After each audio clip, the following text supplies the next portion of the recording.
and streets and people. The modern era of research on the life cycle of tornadoes probably began in 1957. This tornado at Dallas provided hundreds of photographs and over 2,000 feet of movie film, covering the full life history of the tornado. It became the subject of the first television documentary featuring the actual tornado. On and on the twister moved.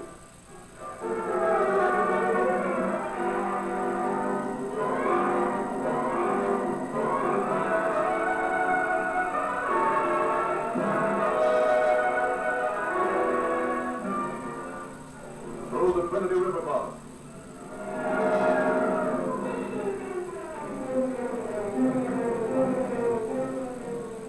North along Riverside Drive.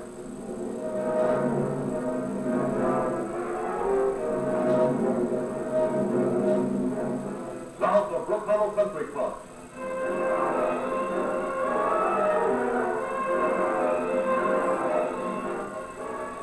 Across Harry Hines Boulevard.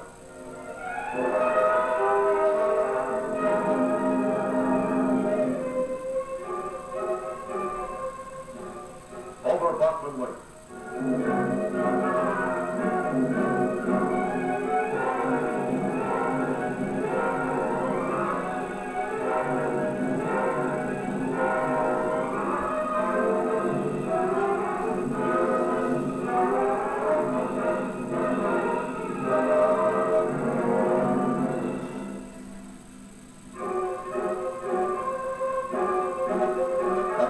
The black stuff filled itself with a tremendous gulf of water, and with its thirst quenched, it gradually disintegrated with one final blast at some homes along Northwest Highway.